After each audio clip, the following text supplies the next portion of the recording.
Victorian landlords are vanishing and renters are about to feel it. That's right guys, the Victorian mobs in clown suits want to protect renters, and now renters can't find a rental. More than 10,000 rental properties have quietly disappeared in just 1 year. Now that's not reform guys, that's a slow motion supply extinction event. And when supply disappears, prices don't just send thank you cards, they explode. So in today's property roast, we're bloody roasting Victoria. And today we're breaking down why landlords are walking away from Victoria, what the 150 plus rental rule changes actually did to the market, and why vacancy rates are collapsing to 2.4% in Melbourne and 1.8% regionally, and why the mobs in Canberra might have fixed one problem but actually created 3 more. We'll look at the data from CoreLogic, which is also known as Cautality, SQM Research, and ABS, Australian Bureau of Statistics trends. We'll also look at what economists are saying, both sides. And yeah, most importantly, I'll tell you what I savagely think. Because I'm telling you right now, if you're a millennial or Gen Z renter in Australia right now, this isn't theory. This is your life. So firstly guys, we'll talk about the reform avalanche that tipped investors over since 2017. Like if my memory serves me right from reading many articles before, I think Victoria has rolled out more than 150 plus rental reforms since 2017. Like they pulled out all these minimum standards, safety checks, pet approvals, compliance audits, and then the police in Victoria pulled out this bloody new land tax. According to Anne Flaherty from PropCheck, she said, to paraphrase her, she's saying, currently right now, there's high taxes, high compliance, and that's what's caused investors to sell off. Whilst on the other side, like the tenant advocates, they argue that these reforms were overdue and they were necessary to fix poor housing conditions. Fair call. But here's the brutal maths, guys. Cautality data shows Melbourne property values rose roughly by 38% from 2017 to 2022. But the holding cost surged dramatically post-2022, especially after the land tax adjustments in 2023 to 2024. And according to SQM Research, it shows that Melbourne's vacancy rates fell from around 5% during COVID peaks to 2.4% in 2024 to 2025. Now, I don't know about you guys, but that doesn't sound like stability to me. That's like a pressure building up. What I'm trying to say in this video is, when you make compliance harder and holding costs higher, and we're talking about small investors, they're not billionaires, they get squeezed first. Like, let me give you a client case study. We have James over here. He's 34 years old. He's an electrician from Werribee, and he also found me on social media, saw some of my videos, and yeah, this guy's a legit, let's book a call. We started talking. He told me that he bought a townhouse in 2019 for $510,000. The loan was $459,000, and rent initially was $420 per week. But by 2024, rent increased to $520 per week. And right now, those of you who are watching this must be thinking, oh, this sounds great, right? But then, next minute, land tax increased. The insurance went up by 30%, and his maintenance costs went up by 40%, and now his net cash flow went from minus $150 per month to now minus $480 per month. And because of that, he sold in 2024 for $620,000. And yeah, you know, subsequently what he did was he gave the 60 days notice. And right now he told me when he sold the property to the person that bought it, that property right now is owner occupied. And from that story alone, what does that tell us? It tells us there is now one less rental in the Victorian property market. Now, right now, I want you guys to put on your year 3 maths. Let's get this case study and times it by tens and thousands of times. Like, do the simple maths. How many less rental properties are disappearing from the Victorian rental market? And you know what, guys? That's only the surface layer. Because right now, let's zoom into something even more uncomfortable. So secondly, in this video, we'll talk about the Airbnb pivot nobody wants to admit. Like in the Mornington Peninsula, which if I show you on the screen, it's like this joint over here, right? So you have this area, right? Mornington Peninsula, right? Over here, right? And this is basically where Melbourne is, right? So to continue, short stay listings went from about 2,300 in 2019 to over 3,000 listings by 2023. Now, according to Anne Flaherty, she noted, because of all these changes in Victoria, investors started to pivot their strategy. And why did they do this? They're doing this to sidestep strict long-term rental laws. Or the meanwhile, critics who look at this phenomenon that's happening, they're saying that short stay platforms hollow out communities. So here's my take, guys. You can't trap capital. Money moves. If you make long-term rentals feel hostile, well, what they do is they pivot to short-stay rentals, which feels more flexible. And from these two choices alone, guess what investors do? Well, they pivot. Let me give you another client case study, right? We have Sarah over here. She's 41. She's working in marketing. And again, she found me on social media because, you know, she does marketing. She does a lot of social media research. And she's like, man, this guy is a marketing genius. Like, he's selling me without selling me. But anyway, it's just me being me. Like, I wasn't trying to do anything marketing to her. But she liked my video. She liked the vibe that I brought onto the table. So she booked a call with me, right? So in her background, she owned a 3-bedroom house in Rye. So for those of you who are in New South Wales or other states, this is where Rye is, right? So this joint over here. Very nice, right? Near the waters, right? Probably how long away from bloody Melbourne? Well, this far away, right? So what happened was she bought this property in 2016 for $720,000. The loan back then was around $500,000 remaining, right? And the long-term rent was $550 per week. But when she looked into the short stay potential income, it could average around $1,100 per week at peak seasons. Now, she never wanted to do these fancy short-term stays, right? Like too much work, too much monitoring. But after the new compliance requirements and land tax hikes, Nick Millett, she switched to short stay strategy in 2023. And I'm telling you right now, she told me the annual income jumped roughly $18,000 higher. Now, right now, you must be thinking, man, this batch is greedy. No, that's not greed. That's just rational maths. She didn't want to do it in the first place. The mobs in the clown suits forced her. But then you must be thinking, well, what about the local nurses trying to rent near her work? Well, to that, there's one fewer home for this nurse. But I don't know whether there's a hospital or medical practice nearby. I don't know. I'm from Sydney. I'm totally incompetent about Victoria. But hey, I'm just recounting a story, right? So coming back to this video, all the meanwhile, as the narrative says, oh, well, the landlords are bad. But then the incentive structure says, adapt or die. And that leads to the real pressure cooker, right? This is where I'll go into the third part of this video.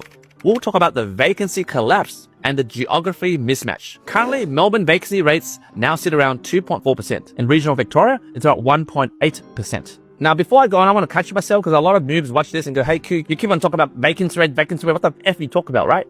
Let me introduce what is vacancy rate, right? And I know some of you understand what is vacancy rate, but just for the bloody noobs out there, right? A vacancy rate is a percentage of total rental properties or commercial units that are unoccupied and available for rent at any given time. It acts as a key indicator of real estate market health, with low rates signaling high demand and high rates indicate a surplus of supply. So remember that, noobs, because I'm not going to explain that again in my next videos, right? Anyway, just to continue.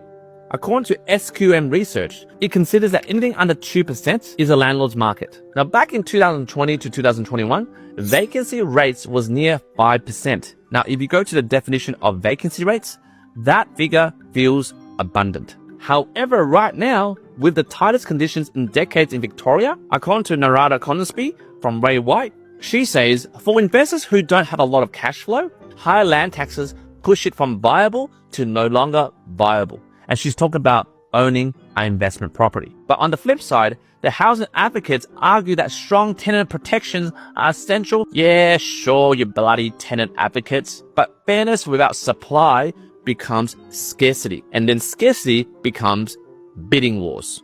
Let me give you another client case study, right? I've got Daniel and Priya, right? They're both 29, teacher and nurse, right? Again, they saw me on social media and they're like, sweet, I love this guy, no BS, let's have a chat with him, right? So what happened is they have a combined income of around $200,000, right? They're nurses, right? So they're probably earning about 100 G's each. Overtime allowances, all that jazz. And when I spoke to them, they told me they were renting in Brunswick. Now, they were saying in 2022, they were paying about $520 a week in rent. And then moving forward, the lease renewal was in, like, for example, 2024, it became $609 per week. And they're like, hey, Q, man, damn, that's $8,840 per year to sustain the same apartment. So they did what everyone tells renters to do. They tried to buy. They went to the bank. They went to the broker. They got their pre-approval. It got expired because they couldn't compete in the area they want to buy.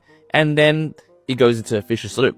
But anyway, they found me on social media. We booked a call, and then again, I got them a pre-approval again. And that was like last month. But just to highlight the reality of what people go through, like this couple over here, like without some BS fairy tale story, like, oh yeah, they found me on social media and then I got a pre-approval and next minute they bought a property and yeah, everyone's bloody happy. No. That didn't happen, right? On paper, they did everything right. We're doing everything right for them right now, right? But here's the part that people miss. And this is the part that people don't talk about, right? When investors exit the market because of the unfair land tax, well, what happens is compliance rises and yields collapse. And the minute those landlords who get fed up, they need to sell. But these properties, they don't just vanish, right? They get sold, right? But then the people who are buying them, they aren't always investors. Because at the moment, investors are exiting Victoria at the moment, right? So who buys them? Well, owner-occupiers. It's people like, couples upgrading, parents helping kids with deposits, people with more equity from existing homes. So when Daniel and Priya started making offers, they weren't competing with like landlords. They were competing with owner-occupiers who could stretch further. Like we're talking about someone that has Bank of Mum and Dad or existing equity cash out from their refinance that can offer more than their 780k pre-approval. Like for example, in a property auction, it goes to 780, Daniel and Priya has to stop. But then someone offers 800,000, someone offers 820,000, someone offers $850,000. That is the reality of what those first home buyers who contact me to get them a pre-approval, right? Even though I do the holistic lending, I hold their hand, I go through all this stuff and teach them all this stuff. By the end of the day, 780k is 780k. Their income is this much. Their deposit is this much. Because I'm telling you right now, the reality is even though you get a pre-approval with a very, very holistic broker, you're still limited with your own financial situation. So when every auction pushes beyond that ceiling, for example, the 780k that we got our lovely couple over here, the pre-approval becomes meaningless. And every time one of those former rentals sells to an owner-occupier, something suddenly happens, right? What happens is one rental disappears. The same building, same number of homes, but one field of property available for tenants disappear. Now again, guys, put on your year 3 maths. Let's multiply that by hundreds and thousands of transactions in the last few years since the land tax punch in the guts. And plus all the bloody rental reforms in Vic at the moment, right? What happens is the vacancy rates tightens. And what happens after that is rent rises. And as for Daniel and Priya, well, what happens to them because they can't wait any longer because property will just keep increasing in Vic?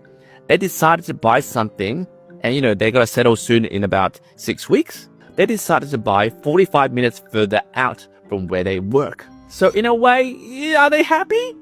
They got something, but it isn't what they want. Because right now with all these reforms, the market is moving faster than their current borrowing power. And as a result of that, communities don't fracture dramatically. They just erode quietly, one converted rental at a time.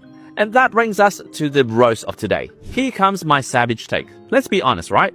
The mobs in Canberra, they love announcing all the protections. And the local clown suits love saying, oh, they stood up for the renters. And the influencers online scream, oh, ban the landlords, while they're filming from their inner city rentals. Or the meanwhile, Cotality reports national rents rose up by 30% since 2020. And Melbourne alone, rents went over by 20% since 2022. Because I'm telling you right now, you can't remove 10,000 rentals and expect hugs and gratitude. And most importantly, you can't tax supply and expect abundance. And most importantly, you can't scare small investors and expect institutions to magically replace them overnight. And here's my savage take, guys.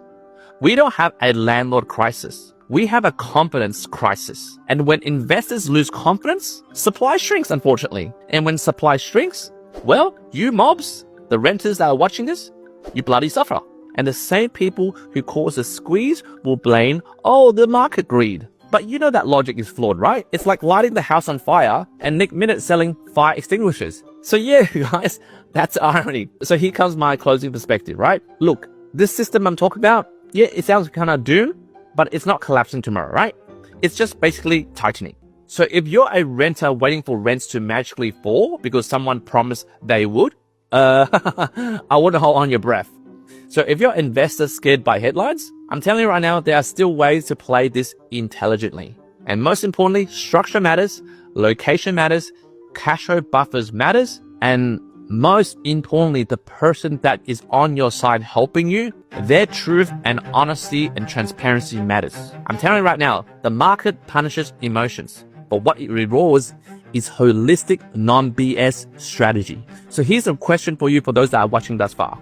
Do you want to stay in this damn corrupted matrix system and just simply whinge and complain about it in the comments below? Or learn how to position yourself so you're not the one getting squeezed? If you want to do that, I suggest you do 3 things. Either book a 15-minute strategy call, which I call a triage call, or a 60-minute deep dive for me to have a longer chat with you. And obviously skip the bloody queue from the 15-minute chats because, they're getting booked out. Or if you want, I can do a 90-minute platinum accelerated call with my round table of experts. You get to speak to me. You get to speak to my independent financial advisor, my independent buyer's agent if you want, my independent accountant if you want, and also our independent solicitor. But then, hey, if you're not ready, just hit a like button if you like this video. And on top of that, hit the follow button if you want more videos like this. And most importantly, smash the share button because I want you to end the generational poverty curse in your family. And today is the day for you to start making a decision. Do you want to build generational wealth for your family, or simply do nothing and continue the generational poverty curse in your family and your kids and your kids' kids? Then that's cool. Continue scrolling, continue watching whatever pulls your fancy. But if you do want to consume more of my content, I do have a new book, which I'm going to plug shamelessly. This is called the 6 Secret Money Hacks for Kids. A lot of people have been buying, a lot of parents. It does show you a very holistic way of introducing money to your kids by giving them a simple allowance system. And hopefully with this new entry concept of money to your kids, it can help them build a solid foundation to not be broke by 25. But again, guys, what you do is your business, none of my business. I'm just here to share my knowledge from the last 15 years. And if you've enjoyed watching this channel, thank you so much for supporting this channel. I hope to see you in the next few days with another episode of That Property Roast.